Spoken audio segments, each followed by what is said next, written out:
एक वस्तु मैं आपको बहुत अनुभूति की कहूँ, अनुभव का भी जो कहो, आप भी अनुभव, आपकी कोई निंदा करे, आपके बारे में कोई कुछ बोले ना, उसी समय घर में 2 दीप जला करके परमात्मा को प्रार्थना करो कि उसने तुम्हारी गणना की है, तुम्हें श्रेष्ठ सिद्ध किया, वरना तुम्हारी निंदा क्यों करे? तुम छोटे होते तो तुम्हें कौन गिनता था, लेकिन कोई निंदा करे, कोई तुम्हें तुम्हारे लिए संत बोले तो समझना तुम्हारी गणना हो रही है। अपने आप वो कबूल कर रहा है कि ये आदमी मेरे से ऊंचा है, इसलिए मुझे ईर्ष्या हो रही है, इसलिए निंदा करने के लिए मैं बाध्य हूं। ये मेरे से परमात्मा की दी श्रेष्ठता को प्राप्त है, इसलिए मेरी आंखों में द्वेषांजन आंज लिया है मैंने। खुशी होना चाहिए। श्री राम, मैं कोई शास्त्र पंडित नहीं हूँ, मैं केवल अनुकरण करता हूँ। पूज्य मुरारी बापू जी अपने धर्म पत्नी के निधन के पश्चात दाह संस्कार करके फिर से राम कथा की ओर अग्रसर होने वाले ऐसे महान विभूति को मैं शत शत नमन करता हूँ। बापू जी ने एक वक्तव्य में कहा कि हम सारे क्रियाकलापों को समाधि में दाह संस्कार की अग्नि में प्रवाहित कर दिए। समाधि थे सब कुछ हमारा पूरा हो और हमें सूतक नहीं लगता। तो निश्चय ही बापू जी ने सही कहा है। अरे पूज्य मुरारी बापू जी ऐसे क्षण में जहाँ धर्म पत्नी का देहावसान हो और उसका दाह संस्कार करके फिर बापूजी राम कथा की ओर अग्रसर होना, निश्चय ही उस परम सन्यासी की ऐसा आचरण देख करके हमको गर्वान्वित महसूस करना चाहिए। लेकिन किसी भी स्थिति का मूल्यांकन तुरंत मत कर लेना मेरे फ्लावर्स, थोड़ा वेट। हम तुरंत जजमेंट दे देते हैं, थोड़ी धीरज रखो, थोड़ी धीरज रखो।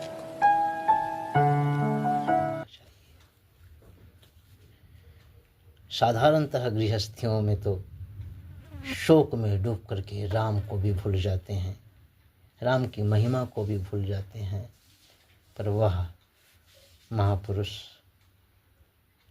जिसकी जितना प्रशंसा करूं उतना ही कम है। घर में शोकाकुल मनाना छोड़ बापूजी फिर से राम कथा की ओर अग्रसर। और भगवान का भजन करना, स्मरण करना, राम कथा का गायन करना, इसमें सुकून है, नॉट सुख। ये क्या है? वो दिखने में गृहस्थी है, लेकिन आंतरिक दृष्टि से वास्तव में वो परम सन्यासी पुरुष हैं, जिनका मनसा वाचा कर्मणा राम के लिए समर्पित है। ऐसे महापुरुष के ऊपर प्रश्न चिन्ह लगाना कहाँ तक के सही है, इस पर गहराई से विचार करना चाहिए स्वामी अमी मुक्तेश्वरानंद जी को। वह मुक्तेश्वरानंद जिनके शंकराचार्य पद पर श्री राम भद्राचार्य जी के द्वारा एवं अन्य महापुरुषों के द्वारा प्रश्न चिन्ह लगाया जाता है। पहली बात, वे शंकराचार्य ही नहीं है तो उनका बयान कैसा? उनका शंकराचार्य का पक्ष जो है कोर्ट में विवादित है। लगा हो ऐसे अमी मुक्तेश्वरानंद जी पूज्य मुरारी बापू जी के ऊपर आक्षेप करते हैं कि उन्होंने शास्त्रों का पालन नहीं किया। बताइए, आदि गुरु शंकराचार्य जी अपने माँ के वचन का पालन करने के लिए अंतिम क्षणों में दाह संस्कार करने के लिए निकल पड़े। आदि गुरु शंकराचार्य जी और अपने माँ, आखिर माँ हैं, बेटे को जन्म दिए हैं, और ऐसे माँ के दाह संस्कार करके अपने पुत्र धर्म का निर्वहन किया। करते हुए अपने माँ के वचन का पालन करना उनका भी तो धर्म है।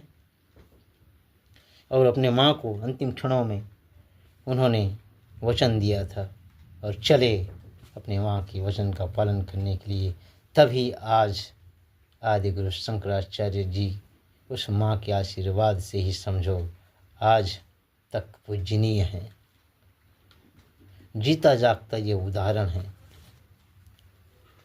धर्म का स्वरूप जागृत अवस्था के अनुसार होना चाहिए। जागृत अवस्था के अनुसार ही सन्यासी धर्म का पालन हुआ आदि गुरु शंकराचार्य के द्वारा। तभी वो माँ के दाह संस्कार अंतिम दिनों में पहुँच करके अपने मान सम्मान को भी बचाया। ऐसा पुत्र होना चाहिए। पूज्य मुरारी जी बापू जी के ऊपर सोचो, एक तो सारे सूतक को दाह संस्कार के द्वारा अग्नि में प्रवाहित कर दिया गया और महापुरुष रामचरितमानस गायन के लिए फिर से चल पड़ा। सोचो, बापूजी ने अपने प्रवचन में कहा कि मानस भी हमारी माँ है। शायद वाराणसी में आमंत्रित बापूजी उसी मानस माँ की वचन को पूरा करने के लिए, ऐसा मेरा भाव है,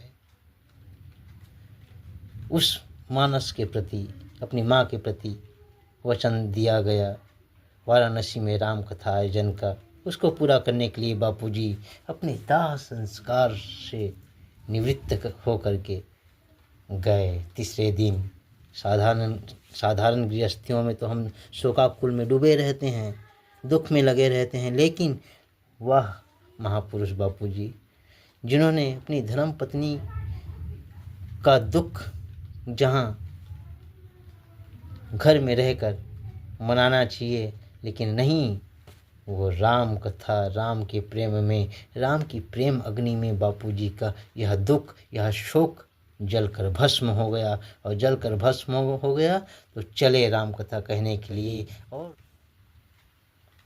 काशी विश्वनाथ जिनके दर्शन से सारा भय, सारा शोक, सारा दुख, सारा सूतक नष्ट हो जाता है।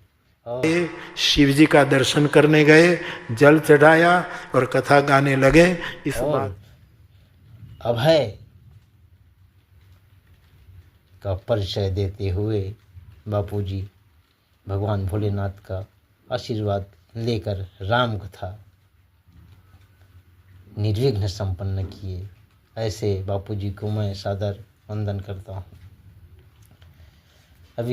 अभी मुक्तेश्वरानंद जी से निवेदन करता हूँ कि इस बात पर विचार करें और ऐसी कुछ बातें न कहें जिससे सत्य सनातन धर्म संस्कृति को आहत होना पड़े और हम जैसे साधारण लोगों को कुछ ऐसा निवेदन करना पड़े।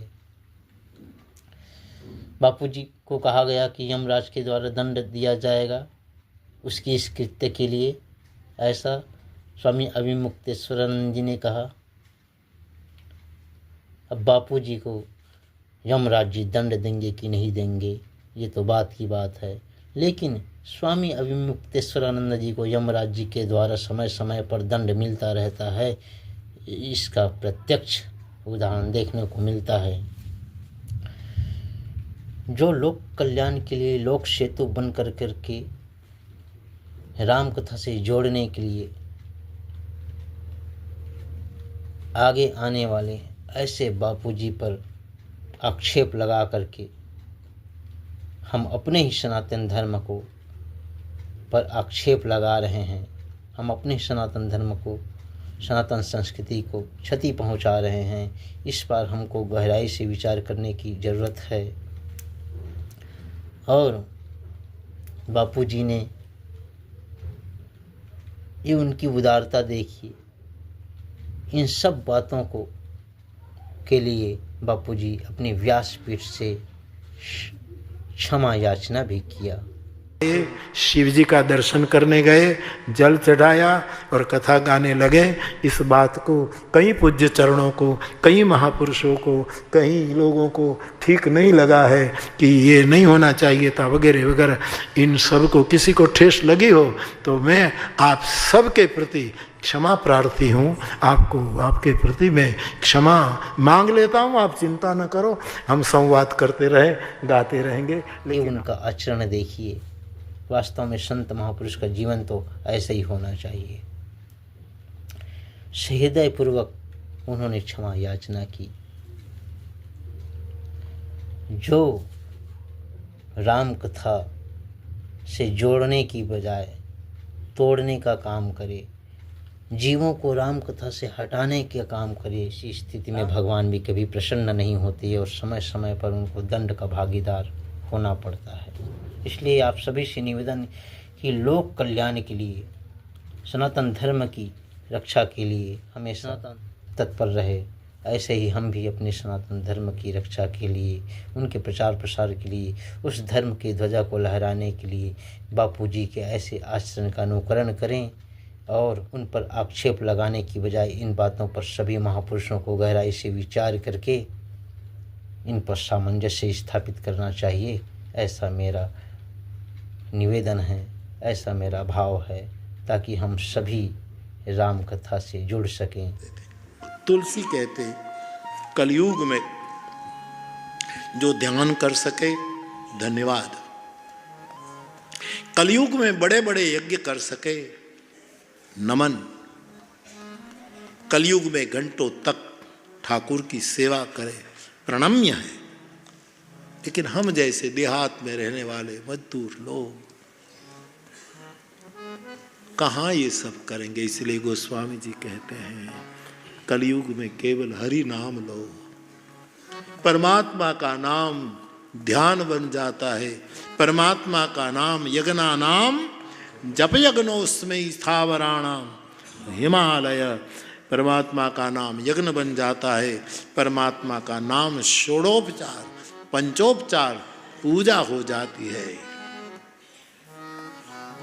नहीं कलि कर मन भगति विवेको, राम नाम अवलंबन,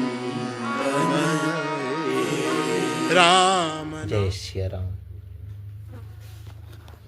किसी की कृपा के लिए क्या करना चाहिए तो मानस जवाब देता है, मन क्रम वचन छांडी चतुरा। जो साधक मन की, बुद्धि की, मन वचन और कर्म की होशियारी छोड़ देता है वो पात्र बन जाता है और पात्र में अनुग्रह बरसने लगता है। मुझे तो लगता है बरसने नहीं लगता, ये 3 चतुराई निकल जाए तो हमारे से ही भीतर से ही उसकी कृपा के फवारे छूटने लगते।